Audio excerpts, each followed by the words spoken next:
ഭരണഘടനയിലും നിയമങ്ങളിലും വ്യവസ്ഥകൾ ഉണ്ടായിട്ടും രാജ്യത്ത് ജാതിയുടെ പേരിലുള്ള വിവേചനങ്ങളും ബഹിഷ്കരണങ്ങളും ഇന്നും തുടരുന്നെന്ന് കേരള ഹൈക്കോടതി.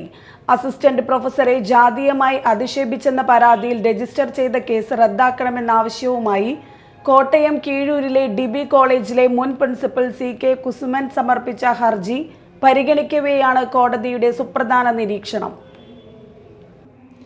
SC/ST നിയമം പോലുള്ള നിയമങ്ങളും ഭരണഘടനയിലെ വ്യവസ്ഥകളും നിലനിൽക്കുമ്പോഴും രാജ്യത്ത് പട്ടികജാതി സമൂഹങ്ങൾ വിവേചനവും ബഹിഷ്കരണവും നേരിടുന്നത് തടയാൻ കഴിയുന്നില്ല എന്നായിരുന്നു VG അരുണിൻ്റെ പരാമർശം.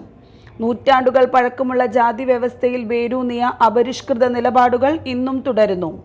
മാറ്റിനിർത്തൽ, തൊട്ടുകൂടായ്മ, അക്രമം തുടങ്ങിയ അവഹേളനങ്ങൾ ഇന്ത്യയിലെ പട്ടികജാതിക്കാർ കാലങ്ങളായി നേരിട്ടിട്ടുണ്ട്. വിഭവങ്ങൾ, ഭൂമി, ഗുണനിലവാരമുള്ള വിദ്യാഭ്യാസം എന്നിവ സ്വന്തമാക്കാനുള്ള അവസരം പരിമിതപ്പെടുത്തിയിരുന്നു. ഈ വിവേചനങ്ങളിൽ പലതും ഇന്നും തുടരുന്നു. ദുർബല വിഭാഗങ്ങളിൽ നിന്നുള്ള ആളുകളുടെ സഹിഷ്ണുതയുടെ നിലവാരം അത്തരം അപമാനം അനുഭവിക്കാത്തവരുടേതിന് തുല്യമായിരിക്കില്ല എന്ന വസ്തുത മറന്നുപോകരുത്. ചെരുപ്പ് എവിടെ നിന്നുള്ളതെന്ന് ധരിക്കുന്നയാൾക്ക് മാത്രമേ അറിയൂ എന്നും വ്യക്തമാക്കിയ കോടതി കേസ് റദ്ദാക്കണമെന്ന ഹർജി തള്ളുകയും ചെയ്തു. പിതൃത്വത്തിൻ്റെ പേരിൽ തന്നെ അപമാനിക്കുക എന്ന ഉദ്ദേശ്യമാണ് പ്രിൻസിപ്പലുടെ പരാമർശമെന്നായിരുന്നു ഹർജിയെ എതിർത്ത് പരാതിക്കാരൻ ഉയർത്തിയ വാദം. കോളേജിലെ സ്റ്റാഫ് മീറ്റിംഗിലായിരുന്നു പരാമർശമെന്നും പരാതിക്കാരൻ്റെ അഭിഭാഷകൻ ചൂണ്ടിക്കാട്ടി.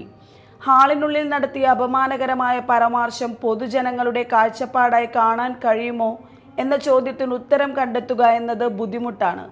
ഇതിൽ രേഖകൾ പരിശോധിക്കാനാകില്ലെന്നും കോടതി ചൂണ്ടിക്കാട്ടി. Media time, Kochi.